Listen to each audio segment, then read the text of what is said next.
It's going to fit their ridership needs. And, I want to be in a position when other counties come and ask for additional trains that we can put those trains on. So, Is there any way that we can copy that success, like how we can copy their system of transportation funding and building and all that? I mean, there must be some tool that we can apply to other counties. well, you're getting into an area that is definitely not my expertise. I'm learning about funding and how all these different groups fund their transportation projects, and they're all different. And, I try to provide the service that's requested by the counties. And, I'd love to have more money available to put on more train starts. John, and then Patrick. What percentage of your operating costs are paid from the fare box? About 42%, something like that. We're one of the highest when you look at a recovery rate. So we do, and part of that, and we talked about fare increases, but you look at a lot of transit agencies are really struggling right now. And they would go years and years and years without a fare increase, and all of a sudden they come up and say, gee, I need a 25% hike.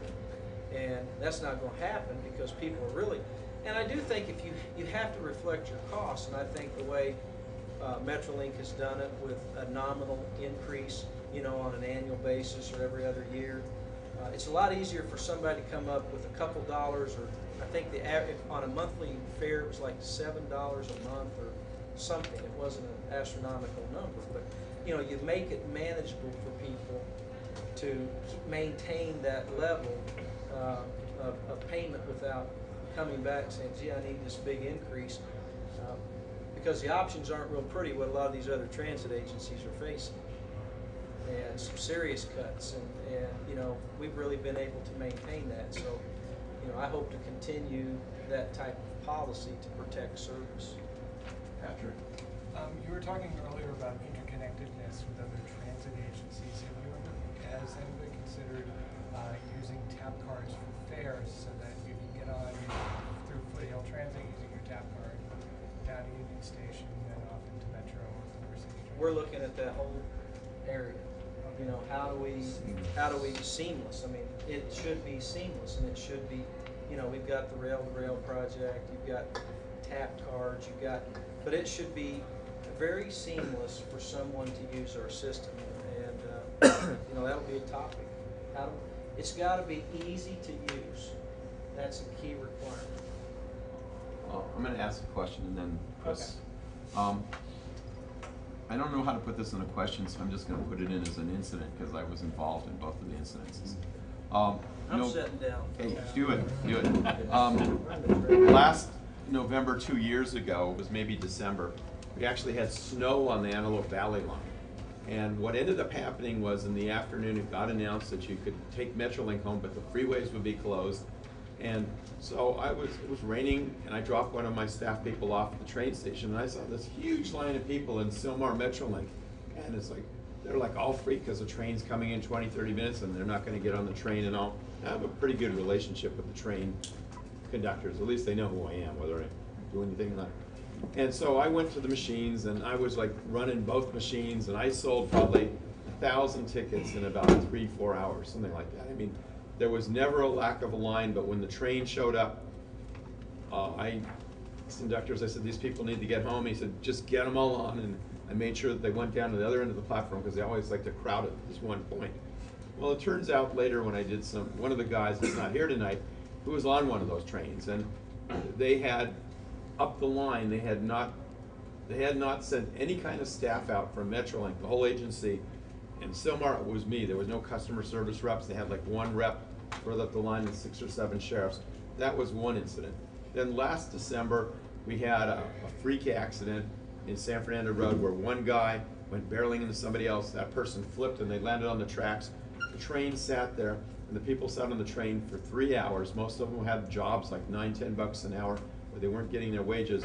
Metro had heard about the accident, and they had buses. At 7:10, they had called their crew, and they had 12 buses sitting at the train station by 7:30. the people were still sitting on those buses at 10 because nobody from Metrolink could give any instructions like how to run a shuttle. And this is what ended up happening. So these are just two real Well, you're incidents. just of- teeing it all up for us. No, I just want to see how you as a manager are but going to thi- change but thi- things. This, I mean, we've already started to work on this. We put together a complete incident management protocols, how we call buses, how we respond. You know, I've actually got our passenger service reps now. They'll be on the trains. They have response time.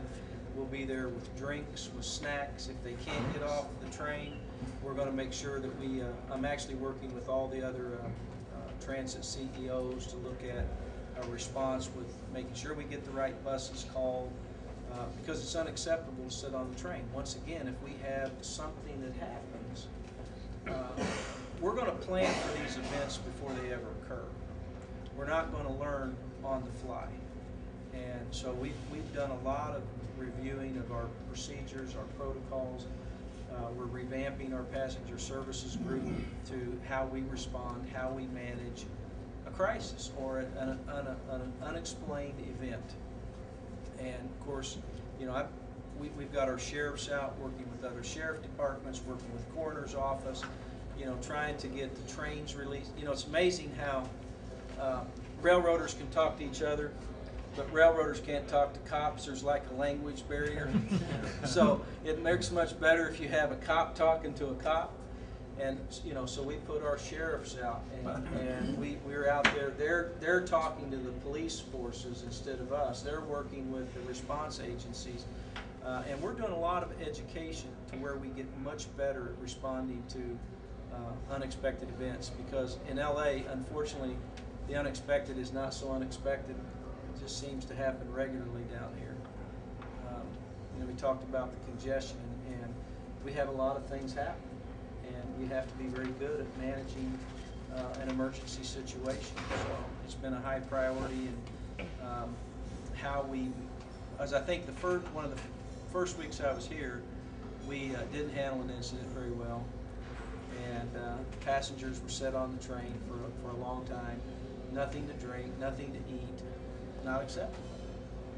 So if you ever get hungry, just break into one of my passenger service reps' cars, because you'll find a whole box of snack, trail mix, and everything else. So I think it's important that we treat people well and keep them informed and get transportation to them as quickly as possible.